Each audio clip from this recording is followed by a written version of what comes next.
The sound of metal snapping echoed across the park like a gunshot. My daughter Lily froze, her tiny hands trembling as the shattered pieces of her dental braces fell onto the pavement. She couldn't even speak. Her lips quivered, blood dripping from the corner of her mouth. Standing over her was Karen, our HOA president, face twisted with rage, her perfectly manicured fingers still clenched from ripping the braces right off. Maybe now, she hissed, "You'll learn not to scream so loud in my neighborhood." The crowd gasped, phones came out, whispers rose, but no one stepped forward. My little girl's tears mixed with blood as she whispered, "Mom, did I do something wrong?" That's when I knew something inside me broke. I wasn't just going to fight for justice, I was going to make sure Karen never terrorized another soul again. Before I begin this heartbreaking story, I want to know, which city are you watching from? Comment your city's name below so I can see how far this story travels. And if you're new here, don't forget to subscribe to our channel so you never miss stories that reveal the truth hidden behind perfect neighborhood smiles. All right, let's begin. My name is Rachel, and my daughter Lily is my entire world. She's only 10 years old, brave, bright, and born with cerebral palsy. Her smile, though wrapped in braces, could light up an entire room. But that smile, the one I cherished most, was shattered in front of my eyes because of a woman who believed that rules and silence mattered more than kindness and humanity. We live in a tightly controlled HOA community, the kind of place where the lawns are perfect, the fences must be white, and every noise after 8 p.m. is a violation. And at the center of it all stands Karen Whitmore, the self-proclaimed queen of our neighborhood. With her royal blue uniform and icy eyes, she ruled through fear, not fairness. That afternoon was supposed to be simple. Lily wanted to play at the park, to laugh, to feel like a normal kid. But for Karen, Lily's laughter wasn't joy, it was too loud. Within moments, that sound turned into screams, and before I could reach her, Karen had done something no mother could ever forgive. This isn't just a story about cruelty. It's about a mother's fight for justice and the shocking secrets that would soon unravel behind the HOA gates. It was a bright Saturday afternoon, one of those rare moments when the world feels calm, when life almost forgets to be cruel. The park inside our HOA community was filled with the usual: parents scrolling on their phones, sprinklers clicking in rhythm, and kids chasing each other's laughter across the playground. For once, my daughter Lily looked happy. She was sitting on the swing, her long brown hair catching the sunlight, her braces glinting like tiny mirrors of hope. "Mom, push me higher," she called, her voice full of life, her words slightly slurred, the kind of speech pattern that made some people stare longer than they should. I smiled. "Hold tight, baby girl," I said, giving her a gentle push. Her laughter echoed, sweet, bright, pure, cutting through the air like sunlight breaking through clouds. And then the sound stopped. It was subtle at first, a shift in the air. Conversations lowered. A shadow fell across the playground. I turned my head and saw her. Karen Whitmore, royal blue HOA polo, clipboard in hand, lips pressed so tight they could cut glass. Her heels clicked against the pavement like a countdown to disaster. "Mrs. Cooper," she began, her voice dripping with that fake politeness that hides venom underneath. "We've discussed this before. Your daughter is disturbing the peace." I blinked, confused. Disturbing the peace? She's a child. She's screaming. Karen cut me off sharply. Our residents pay for tranquility, not chaos. I looked around. Half the kids were yelling louder than Lily ever could. One boy was shrieking over a soccer ball, another was blasting a toy siren. But somehow Karen's focus stayed locked on my daughter, the girl who couldn't even run, the one who needed braces, just to smile without pain. "Karen, please," I said, trying to keep my tone calm. "Lily's just playing. She's not hurting anyone." But Karen's eyes narrowed. "You people always have an excuse," she hissed. "If she can't control herself, maybe she shouldn't be out here." You people. Those words sliced through me. I felt my hands tremble, not with fear, but rage. Before I could speak, Lily's swing slowed down. She looked up at Karen, her innocent eyes wide and curious. "I'm sorry, ma'am," she said softly. "I didn't mean to be loud." And that's when Karen snapped. She stormed forward, grabbed the chain of the swing, and leaned down so close I could see the reflection of her anger in Lily's braces. "Sorry doesn't fix it," she said. "You're making a scene." I moved toward them, my heart racing. "Karen, stop," but she didn't. With one hand, she grabbed Lily's face, and with the other, she ripped. The sound of metal tearing through flesh will haunt me for the rest of my life. Lily screamed, blood splattering on her shirt as Karen yanked the braces right out of her mouth. The world froze. A mother dropped her coffee. A child began to cry. I stood paralyzed for one horrifying second, my mind unable to comprehend what I'd just seen. Then instinct took over. I lunged. "Get away from her." I shouted, shoving Karen backward.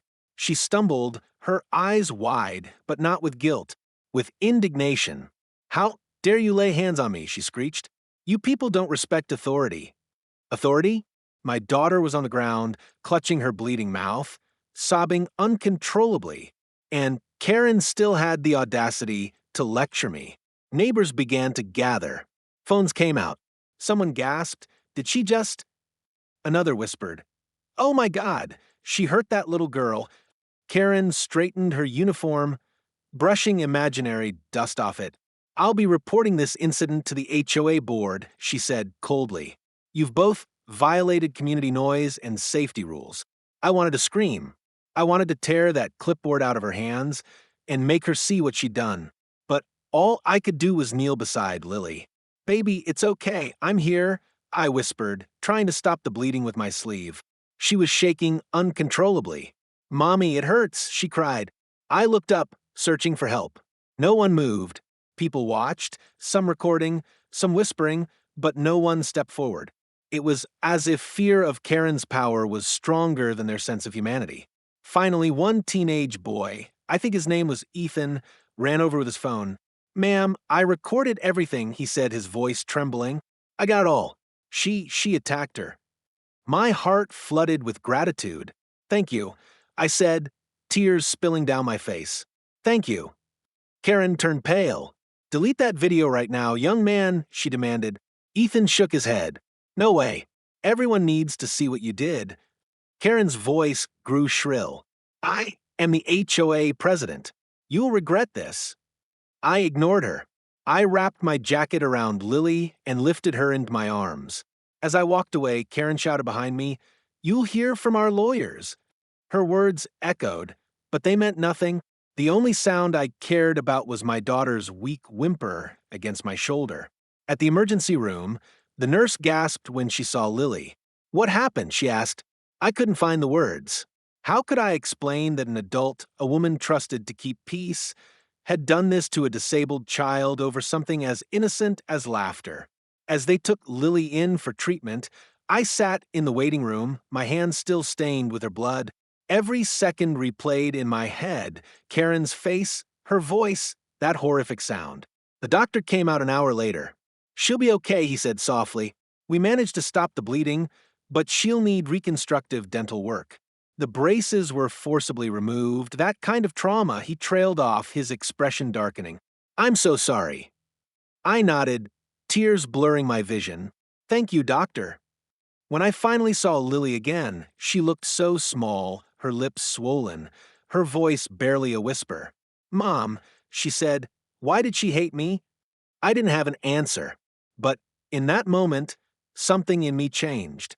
The fear that used to keep me quiet, the fear of HOA, threats, of social pressure, it died that night. Because this wasn't about rules anymore. This was about humanity. Karen thought she could humiliate my daughter and walk away. She thought her power, her title, her reputation could bury the truth. But she had no idea who she had just crossed.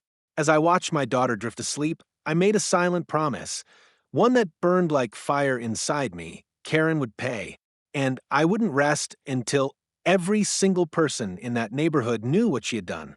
The video Ethan recorded would become the spark, and soon the entire HOA would face the storm that followed. Because sometimes justice doesn't whisper, it screams. By Sunday morning, I hadn't slept a minute. The hospital smell still clung to my clothes, antiseptic and fear, and my mind played the scene on repeat like a cruel movie that wouldn't end. Every time I closed my eyes, I saw Karen's face twisted with rage, her hand yanking the braces, my daughter's scream echoing across the park. Lily was still asleep when I stepped out into the quiet hallway. The nurse smiled softly, but her eyes said everything: pity, disbelief, and the unspoken question. How could someone do that? When my phone buzzed, it was Ethan, the boy from the park. Mrs. Cooper, his shaky voice came through. I uploaded the video. Privately, I just couldn't sleep. My mom says people should know what really happened. My throat tightened. Ethan, you did the right thing, I said, trying not to cry. But please keep it safe. Karen's not the type to let things go. He hesitated. I think it's too late. Someone already shared it. I froze. Within an hour, my phone started exploding with notifications. Messages, calls, links. Neighbors were forwarding me the video, now spreading across our local community groups and Facebook pages. The title beneath it read, HOA President Assaults Disabled Child at Community Park, Caught on Camera. And there it was, every horrifying second of it. The confrontation, the swing, Karen's hand, the blood. The world saw everything.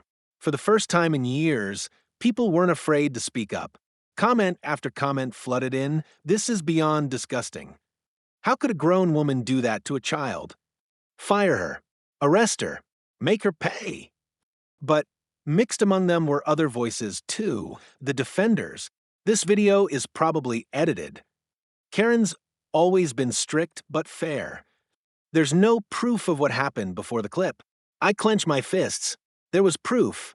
Lily's injuries, the medical report, everything. But deep down, I knew Karen wouldn't back down. She never did. By noon, I returned home. The street that once felt safe now seemed hostile. Curtains moved as I walked past, people whispered, and at the end of a cul-de-sac, there she was, Karen, standing tall, her hair perfectly curled, her face calm but cold, like nothing had happened. Mrs. Cooper, she called, voice firm but falsely sweet. I see you've decided to launch a smear campaign against me. Not very neighborly. I stopped in my tracks. A smear campaign? You attacked my daughter. Karen folded her arms. Your daughter assaulted me. She hit me with that swing when I tried to stop her from damaging HOA property. The rest, she gestured vaguely toward the camera in her hand, was taken out of context. I laughed in disbelief. Out of context? You ripped metal out of a child's mouth, Karen. My daughter could barely breathe. She leaned closer, lowering her voice. You don't understand how this works, do you? People will believe the story I tell them. The HOA board already knows my side. Her confidence made my blood boil. Then they'll hear mine, I said. Karen smirked. Good luck with that. And with that, she walked away, leaving me shaking with anger. That evening, I met Ethan and his mother at our kitchen table. The boy looked nervous, holding his phone tightly. They told me to delete it, he said, quietly. Karen came to our house this morning. Said she'd call the police for harassment if I didn't. His mom frowned. I told her we're not backing down. My son did nothing wrong. That video's already out there. People deserve the truth. I nodded, tears welling up. Thank you. Both of you. You don't know how much this means. But the next blow came faster than I expected. An email from the HOA board landed in my inbox that night. Subject: violation notice, disruptive conduct and harassment. Dear Mrs. Cooper, following reports of an altercation on community property, you and your daughter have been found in violation of HOA Rule Number 14, Section C, disturbing the peace and engaging in disorderly behavior. You are hereby fined $1,000 and issued a formal warning. Continued infractions may result in legal action or eviction procedures. I stared at the screen, my jaw tightening. They were siding with her. I rushed to my front porch and saw two men pinning a paper notice on my mailbox. I tore it off and read the same words printed in bold red. Eviction. I whispered to myself, she's trying to erase us. But I wasn't going to let that happen. By the next morning, local media had picked up the story. Reporters showed up at the park, interviewing parents and witnesses. And though some hesitated, A few finally spoke the truth. One woman, Mrs. Hernandez, told them that girl was just playing. Karen lost her temper. I saw it all. Another neighbor admitted Karen's been bullying families for years. She fines people for the smallest things: a flower too tall, a bike left outside. It was only a matter of time before she snapped. Karen's perfect reputation began to crack, but she fought back harder. She hired a lawyer, sent cease and desist letters to anyone sharing the video, and even claimed I'd coached my daughter to fake trauma. The pressure was crushing. My phone rang nonstop. Reporters wanted interviews, parents whispered rumors, and Lily, she just wanted to forget. She wouldn't go near the mirror. She flinched when people raised their voices. Once, when a car door slammed outside, she screamed and covered her ears. My bright, fearless girl was now scared of the world, all because of one woman's cruelty. That night, I sat by her bed. The glow of her nightlight painted her face in soft gold. She looked up at me with those innocent eyes and whispered, "Mom, did I do something bad?" I broke. "No, sweetheart," I said, tears spilling down my face. "You did nothing wrong. You're the bravest girl I know." She nodded, but her voice cracked. "Then why is she not in jail?" That question burned deep inside me. I didn't know the answer, but I knew I had to find one. Over the next few days, I gathered everything: the medical reports, the video evidence, the witness statements. I spoke to a lawyer who specialized in community abuse cases. When he saw the footage, his jaw tightened. "This isn't just assault," he said. "It's a civil rights violation. And if your HOA board tries to cover it up, they're in serious legal trouble." I finally felt a spark of hope. But hope is dangerous when you're up against someone like Karen. Because before I could even file the lawsuit, a black SUV started parking across the street from my house every night. Its engine would idle for hours, lights off. Once, when I stepped outside, it drove off slowly, but not before I caught a glimpse of a familiar license plate: Karen's husband's car. That's when I realized this wasn't just about public image anymore. Karen was scared, and scared people do dangerous things. The line had been crossed long ago, but now it wasn't just about revenge or justice. It was survival. The video had lit a fire that couldn't be put out, and as the truth kept spreading, I knew the next move would decide everything. Because Karen wasn't done with me. She was just getting started. 3 days later, the neighborhood looked the same on the surface: trimmed lawns, clean sidewalks, and American flags fluttering neatly in the breeze. But beneath that picture-perfect calm, a storm was brewing. You could feel it in the way people avoided eye contact, the way voices lowered when I walked by, the way Karen's blue HOA SUV started circling our block more often than usual. Lily hadn't gone back to school yet. Her braces had been temporarily replaced with soft dental guards, and the doctor said it would take weeks before she could eat normally again. Every time she smiled, I saw the small scars near her lips, constant reminders of what that woman had done. That morning, while I was making her oatmeal, the doorbell rang. When I opened the door, Karen stood there, sunglasses on, her royal blue HOA uniform pressed perfectly. In her hand was a clipboard and a coffee cup labeled HOA President. My stomach tightened. "Good morning, Rachel," she said with that too sweet smile. "May I come in?" "Absolutely not," I said, flatly gripping the doorknob. Her smile didn't falter. "I just wanted to have a civilized conversation before this situation escalates further. You've caused quite the stir online, you know. Not very community-friendly of you." I stared at her, disbelief twisting into anger. "You attacked my daughter in front of witnesses, and you're talking about community friendliness?" She sighed dramatically, as if I was the one being unreasonable. "Listen," she said, lowering her voice. "You don't understand the kind of damage you're doing, not just to me, but to yourself. If you keep pushing this, you'll find yourself buried in legal trouble. I have the HOA board, the association lawyer, and several witnesses on my side." "Witnesses?" I repeated. "You mean the ones you threatened to stay quiet?" Her lips twitched, almost smiling. "You can believe whatever story helps you sleep at night. But if I were you, I'd delete that video from the internet and issue a public apology before things get messy." I took a step closer, my voice trembling with fury. Are you threatening me? No, Rachel, she said softly. I'm warning you. I slammed the door in her face so hard the glass rattled. Through the peephole, I watched her calmly adjust her sunglasses, then walk away as if nothing happened. That fake composure, that polished arrogance, it made my blood boil. For a moment, I just stood there shaking. Then Lily's small voice broke through from behind me. Mom, who was that? I turned quickly, forcing a smile. No one, sweetheart. Just someone we don't need to worry about anymore. But the truth was, I was worried. Deeply. Later that day, I went outside to get the mail. Inside the mailbox, tucked between a pile of HOA newsletters and a grocery flyer, was an unmarked white envelope. No name, no return address. Just my house number scrawled in messy handwriting. I tore it open.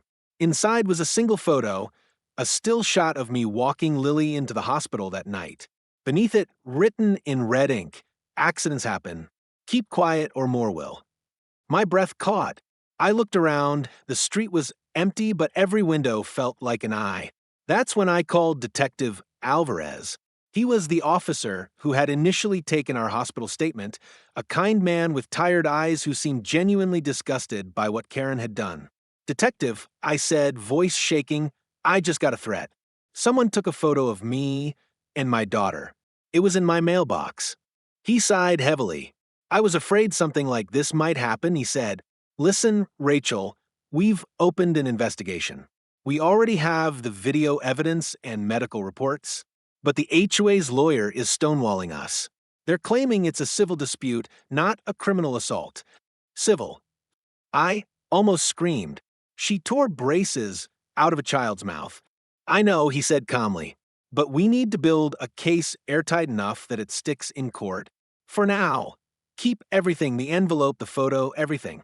And Rachel, be careful. People like Karen, when cornered, don't always act rationally. After hanging up, I sat in silence staring at that photo. The words, accidents happen, burned into my mind. That night, I installed a new security camera facing the driveway, one at the front porch, and another near Lily's window. My hands shook as I worked, but fear had turned into something sharper, determination. Karen wanted silence, but she was about to get the opposite. Over the next few days, the video went viral. National news picked it up. Hashtags like hashtag Justice for Lily and hashtag Stop the HOA Bullies began trending. Strangers sent messages of support, lawyers reached out offering help, and families from other states shared their own horror stories of power-hungry HOA presidents. But fame came with a price. Someone spray-painted liar across my garage door one night. My car tires were slashed, and once, while taking the trash out, I found a dead bird placed neatly on my porch step, its beak tied shut with a blue ribbon, the same color as Karen's HOA shirt. I took pictures, filed reports, but it didn't stop. Then one morning, I woke to the sound of glass shattering. My heart jumped. I ran to the living room and saw the window broken, shards glittering on the floor. A brick lay in the middle of the carpet with a note attached. Drop the charges, or next time it's not the window. I called the police again, but they said there was no proof it was connected to Karen. Of course they did.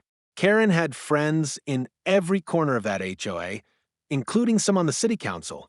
She was protected. That night, I sat with Lily in her bed. The sound of sirens from a nearby street drifted through the window. She looked up at me with tired eyes. Mom, are we going to be okay? I brushed her hair gently. We are, sweetheart. I promise. But I didn't know if that was true. Because deep inside, I felt something shifting, not fear this time, but resolve. If the system wouldn't protect my daughter, I would. The next morning, I met with my lawyer again, handing him the threats and the vandalism photos. He flipped through them, his expression dark. Rachel, he said, this isn't just harassment anymore. It's intimidation. We can push for a restraining order against Karen and possibly open a civil suit against the HOA board for complicity. I nodded slowly. Do it, whatever it takes. He looked at me for a long moment. You understand, once we do this, there's no going back? Karen will come for you harder than ever. I met his eyes. She already has. He smiled faintly. Then let's make her regret it. When I got home that evening, I noticed something strange. Karen's house across the street was unusually quiet. Curtains drawn, lights off, no sign of her car. But the cameras I'd installed caught a flicker of movement near the side gate around midnight. I watched the playback closely, and there she was, Karen crouched in the dark, flashlight in hand, staring straight into my security lens, smiling. Then she mouthed 3 chilling words before walking away. "You'll regret this." The next morning, I sent that footage to the police. Something inside me had changed completely now.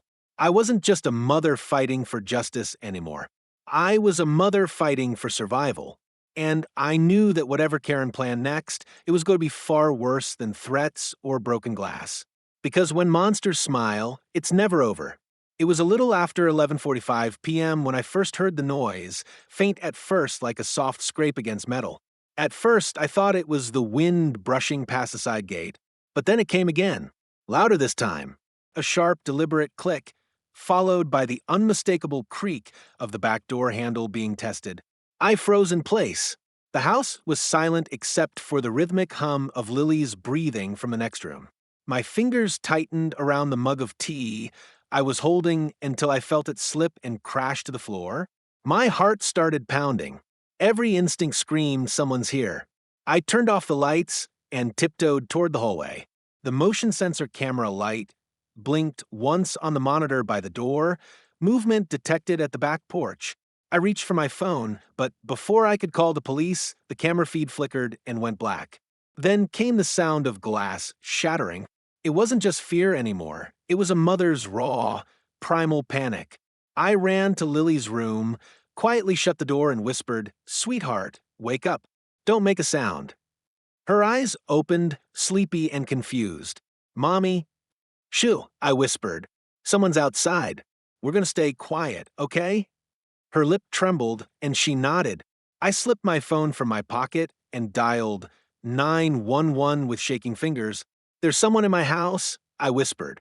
"I think it's the same person who's been threatening us." A loud crash cut me off. The kitchen light burst on. I heard footsteps, slow, heavy, deliberate, moving across the tile. My blood ran cold. The dispatcher's voice came through my phone. "Ma'am, stay on the line. Officers are on their way. Can you lock yourself in a room?" I whispered, "Yes," and quietly turned the lock on Lily's bedroom door. The footsteps stopped outside the room. Silence. Then a low, chilling voice. "Rachel, I told you accidents happen." "Karen." I pressed the phone against my chest, trying to keep Lily from hearing. But her eyes widened. She recognized the voice. Tears welled up. Karen's hand rattled the doorknob. "You can't hide forever. You brought this on yourself. On your little brat." Something inside me snapped. I grabbed the baseball bat from behind the dresser, Lily's father's old one, and held it tight. My body was trembling, but my voice came out steady. "Get out of my house. Karen, the police are on their way." She laughed softly, that same fake condescending laugh that used to echo at HOA meetings. "Oh, I don't think you understand, sweetheart. I am the authority here." The sound of her voice sent chills crawling down my spine. The dispatcher spoke again. "Ma'am, officers are minutes away. Stay calm and stay put." Then boom, the door frame splintered as Karen threw her shoulder into it. Lily screamed. I lunged forward, pushing the dresser against the door. My heart was pounding so loud I could barely hear myself think. "Mommy, I'm scared," Lily sobbed, clutching her stuffed bunny. "I know, baby," I whispered, forcing myself to stay calm. "Mommy's here." The wood cracked again. I held the bat tighter. Then, suddenly, silence. The sound stopped. No footsteps. No breathing. Nothing. I waited 10 seconds, 20, 30. My chest felt like it was going to explode. Then I heard it, the faint sound of sirens in the distance. Karen must have heard them too, because her voice came again, sharper now. "This isn't over, Rachel. You ruined my life. I'm going to ruin yours." Then the sound of retreating footsteps, a door slamming, tires screeching. I ran to the window, just in time to see her car speeding away into night. When the police finally arrived, they swept through the house with flashlights, their radios crackling. The back door was shattered, the camera wires cut, and Karen's shoe prints were all over the mud outside. Detective Alvarez was among them. He looked at the damage, then at me, his expression hard. "You said she threatened you before?" I nodded, my voice shaking. "She came here this morning. Said things would get messy. I didn't think she meant this." He sighed, jotting notes. "You need to pack up and leave tonight. Stay somewhere safe until we can issue a warrant. She's escalating. This isn't just harassment anymore. It's attempted assault." I looked at Lily, who was sitting on the couch wrapped in a blanket, her small frame trembling. "Where can we even go?" "I'll arrange temporary protection," Alvarez said. "But, Rachel, this woman's dangerous. She's not just fighting for her reputation. She's losing control." By dawn, the house felt like a war zone. Broken glass everywhere. The back gate ripped off its hinges. And through it all, that one question kept looping in my head. Why? Why hate us this much? When I checked my email that morning, I got my answer. An anonymous message. Subject: "You did this." The body contained a single line. "You humiliated me in front of the whole country. You think you're the victim, but you destroyed my family. You'll pay for that." Attached was a photo, Karen's husband and daughter, standing in front of a for sale sign. That's when it hit me. The viral video hadn't just ruined Karen's image, it had ruined her life. Her husband had left her. The HOA was under investigation. Sponsors pulled out, lawsuits piled up. She'd lost everything. And in her twisted mind, I was to blame. For days, I stayed with my sister 2 towns over. Lily was quieter than ever, sleeping with her stuffed bunny clutched to her chest. She'd jump at every sound, even the doorbell. I'd never seen fear like that in a child before. But just when I thought we were safe, Karen found us again. It was around 3 a.m. when I heard the crunch of tires outside the window. I peeked through the curtains and saw it, the same blue SUV parked across the street, lights off. My heart sank. I picked up the phone and called Detective Alvarez immediately. He said he'd send a unit right away. But by the time they arrived, the SUV was gone. All that was left on the doorstep was a small box wrapped in blue paper. Inside, there was no note, just a broken piece of Lily's old swing chain, the same one from the park. That was the moment I realized Karen wasn't done, she was taunting me. Every step I took toward justice made her more desperate, more dangerous. But I also knew something else. The more desperate she became, the more mistakes she'd make. So I decided I wouldn't run anymore. No more hiding. No more fear. I was going to face her, not as the frightened mother she wanted to silence, but as the woman who would finally expose her to the world. And when I did, she would learn what real justice felt like. Because this wasn't just revenge anymore. It was war. The days after the break-in were the longest of my life. Every noise made Lily flinch.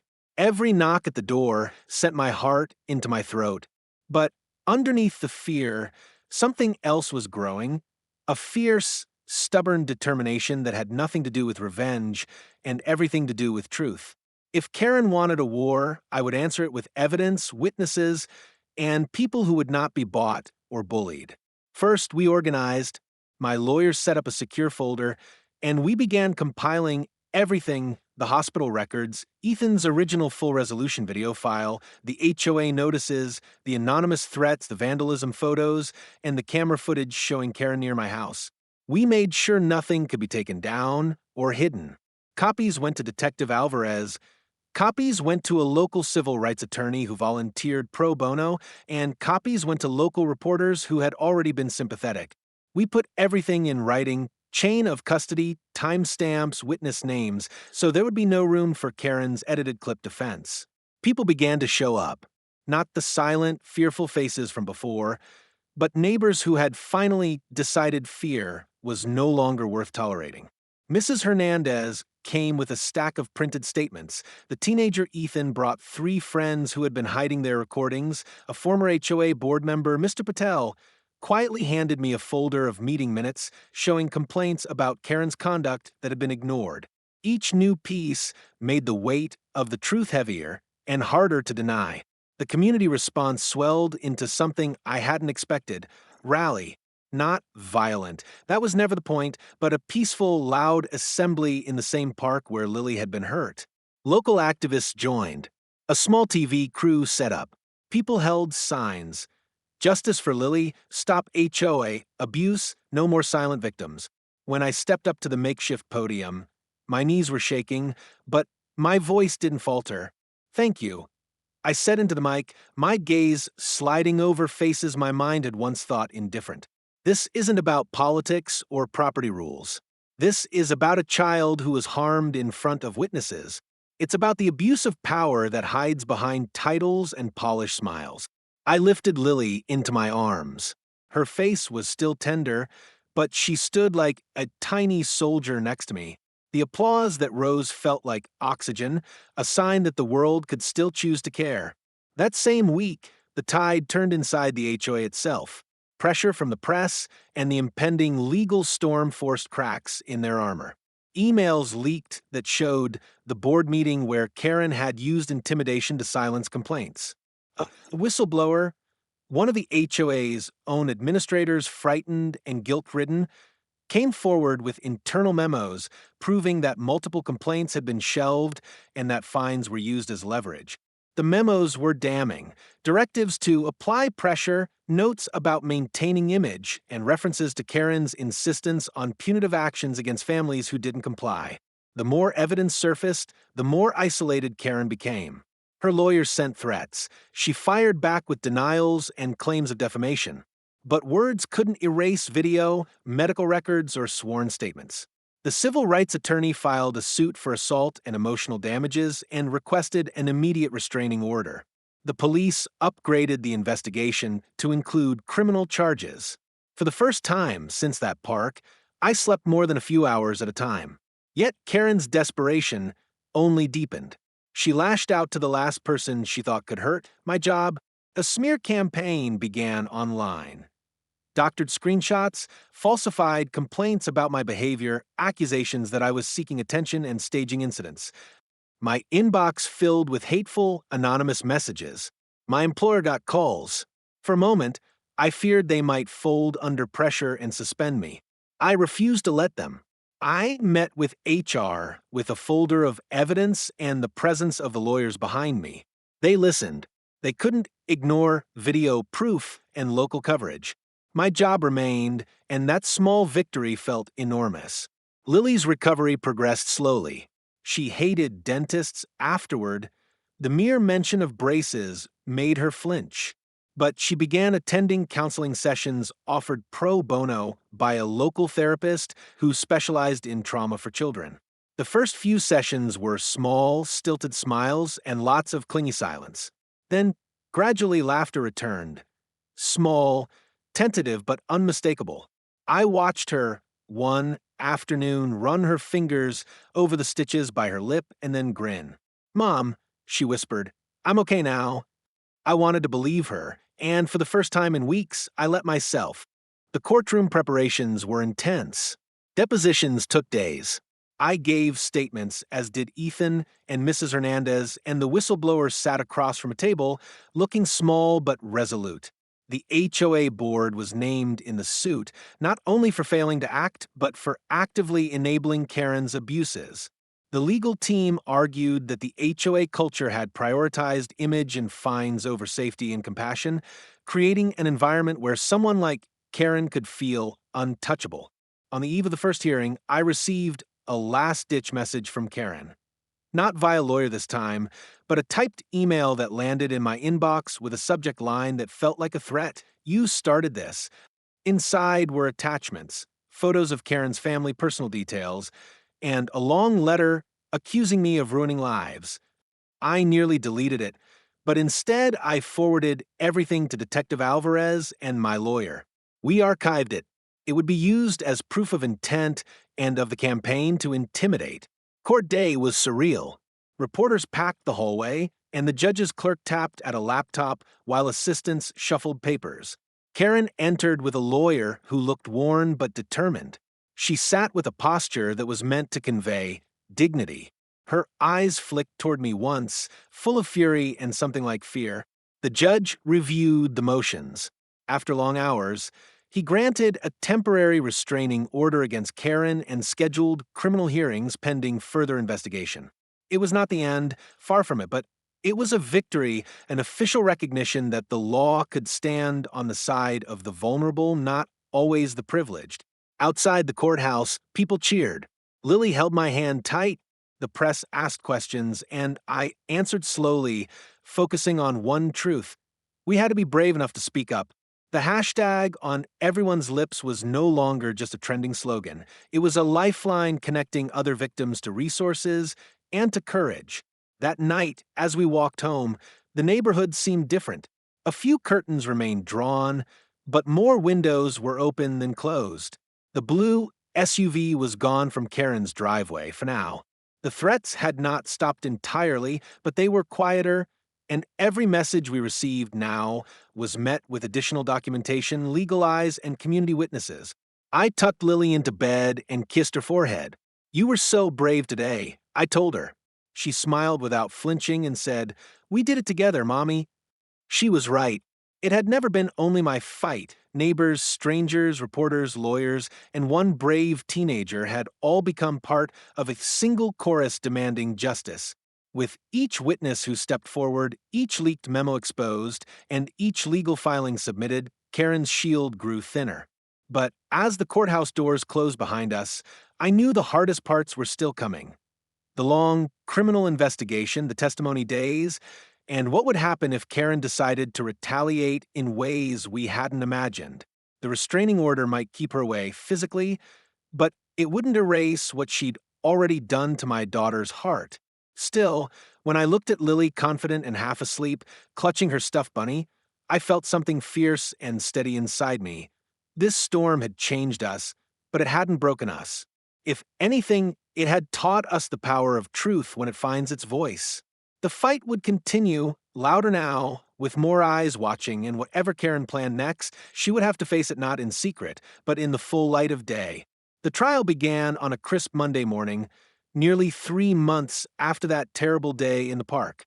The courthouse steps were lined with reporters, cameras flashing as if this were some high-profile celebrity case. But this wasn't about fame. This was about a little girl whose laughter had been silenced, and a woman who thought power placed her above consequence. When I walked into the courtroom, Lily held my hand tighter than ever. She wore a simple pink dress and a small smile that broke my heart. "It's okay, Mom," she whispered. "We're almost done." Karen sat at the defense table, her hair perfectly styled. But her eyes, they told another story. There were deep shadows under them, the kind that come from sleepless nights and crumbling control. The once untouchable HOA, Queen, now looked like a woman on the edge of collapse.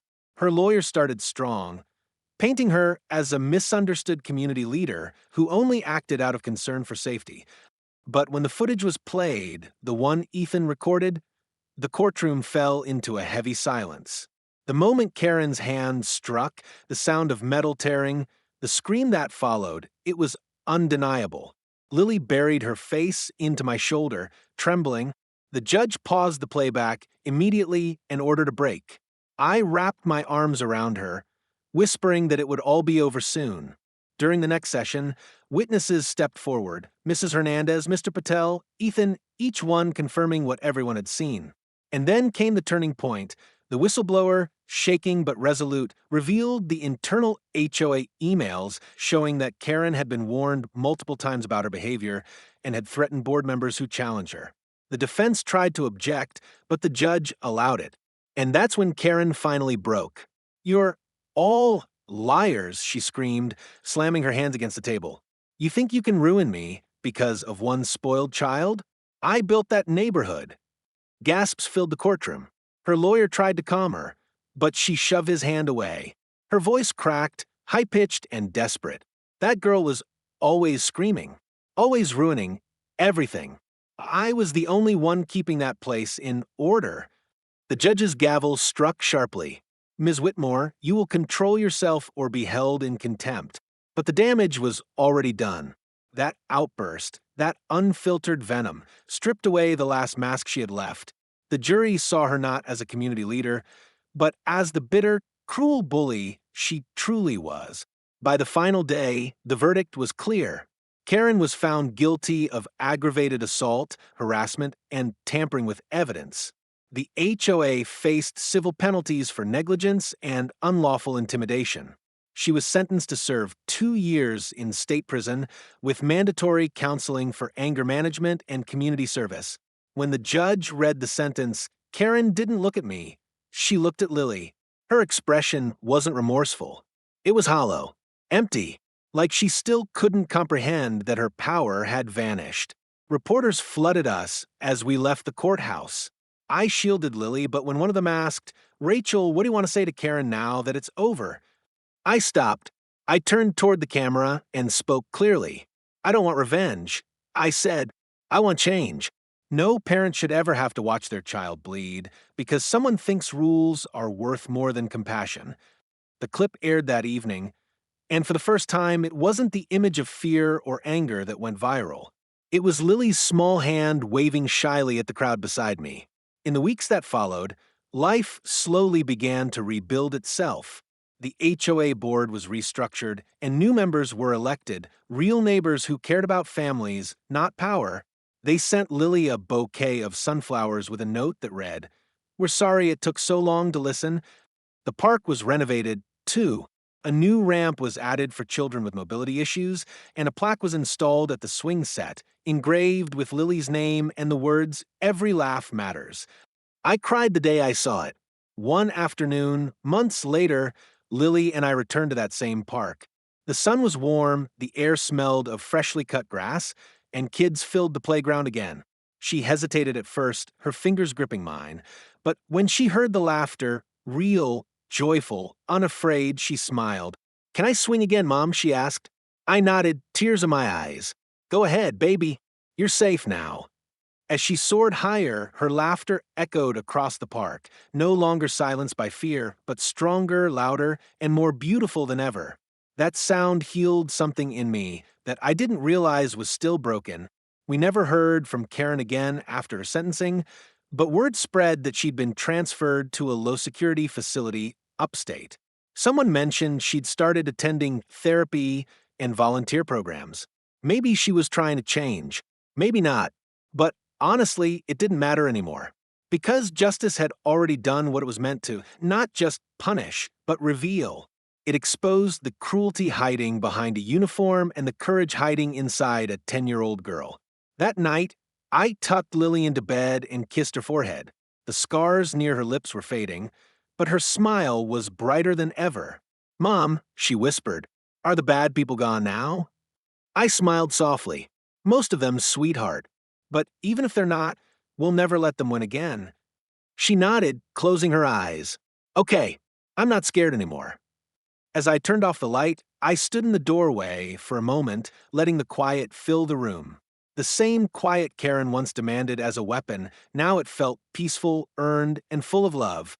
The neighborhood moved on. New families arrived, laughter returned, and the old fear that used to hang over us disappeared like fog in sunlight. People greeted each other again. Children played without being shushed. Sometimes I still catch myself looking out the window, half expecting to see that blue SUV. But instead, I see something else, a community learning what empathy really means. And every time Lily laughs, every time her voice rings out freely in the open air, I'm reminded of how far we've come. Because in the end, this story wasn't about HOA rules or power or punishment. It was about a mother and her daughter standing up against cruelty, fighting for their voice, and proving that no amount of fear can silence the truth forever. Justice wasn't just served in the courtroom. It lived on in every swing, every smile, every laugh that refused to be quieted ever again. And that, I realized, was the real victory.